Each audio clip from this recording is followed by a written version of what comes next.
C'est l'heure maintenant de la revue de presse internationale avec Axel May. Bonjour Axel. Bonjour Pauline.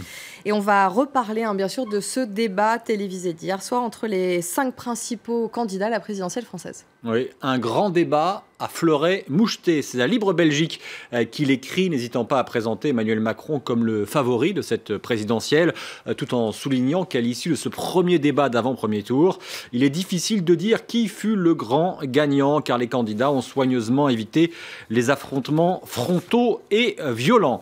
Pour El País, en Espagne, Macron y Le Pen se consolidan como favoritos tras el primer debate.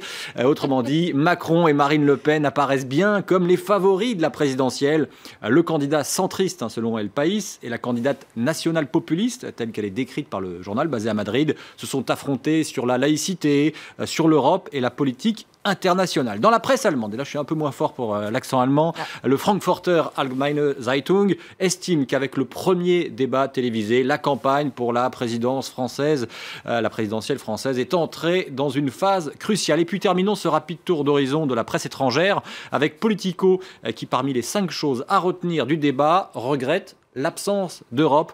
Durant le débat, un marathon de 3 heures, on a consacré beaucoup de temps à discuter du rôle de la France et de l'Europe dans le monde, mais les candidats n'ont jamais explicitement dit ce qu'ils attendaient du rôle de l'Union européenne, déplore Politico, média politique basé à Washington, mais qui, depuis 3 ans, a une version européenne. Et restons dans la presse en langue anglaise avec la mort annoncée ce matin de Martin McGuinness. Oui, comme vous le disiez tout à l'heure, l'ancien chef de l'IRA, l'armée républicaine irlandaise, devenu vice-premier ministre d'Irlande du Nord, est mort à l'âge de 66 ans de maladie. Et dans l'Irish Times, Gerry Adams, chef de file du Sinn Féin, la branche politique de l'IRA provisoire, rend hommage à un républicain passionné qui a travaillé sans relâche pour la paix. Devenu numéro 2 du Sinn Féin, McGuinness avait œuvré dans l'ombre de Gerry Adams, rappelle la presse ce matin.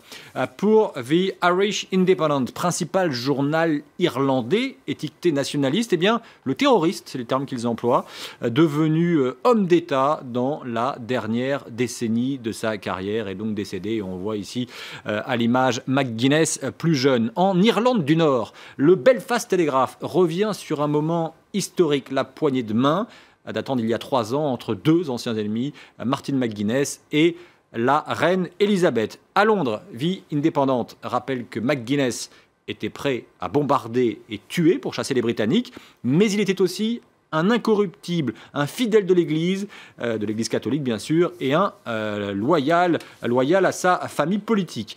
Comme le résume le Télégraphe, Martin McGuinness était un chef impitoyable des paramilitaires qui a aidé à installer la paix dans la province nord-irlandaise et en même temps un vrai républicain qui était heureux de serrer la main de la reine comme on a pu le voir sur la photo il y a quelques instants. Voilà, donc j'ai essayé de vous brosser un peu un panorama assez général de la presse du Royaume-Uni, de la presse d'Irlande sur la mort de McGuinness. Et Donald Trump et le FBI à présent. Oui, tout autre chose, auditionné devant le Congrès, le directeur du FBI, James Comey, a contredit le président américain en confirmant l'existence d'une enquête sur les interférences russes dans la campagne présidentielle américaine, aux dépens, bien entendu, de la démocrate Hillary Clinton. Et pour le New York Times, cette audition marque un tournant dans cette affaire.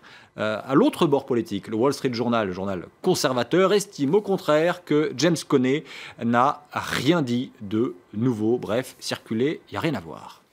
Pour terminer, où fait-il le mieux vivre dans le monde ? Eh bien, dans les pays du Nord. Je ne sais pas si vous aimez la neige et le froid, mais la Norvège... Bien, pas tout le temps, mais... La Norvège bat le Danemark. Elle est désignée pays le plus heureux au monde par l'ONU. C'est un rapport annuel qui a été créé il y a quelques années. L'année dernière, c'était le Danemark. Et donc là, cette fois-ci, c'est la Norvège qui prend le pas sur le Danemark, c'est-à-dire dans Vie Indépendante, l'un des nombreux journaux qui reprennent ce matin les résultats de ce classement. Et ce qui fonctionne dans les pays nordiques, c'est un sentiment de communauté, d'œuvrer pour le bien commun, souligne Vie Indépendante.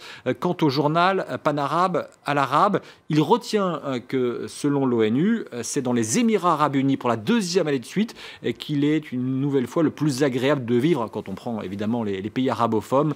Les Émirats Arabes Unis sont au 11e au niveau international, et sans surprise, le pire pays arabophone, c'est la Syrie, pays bien sûr en guerre, 152e au classement sur 155. Quant à la France, Elle arrive 31e.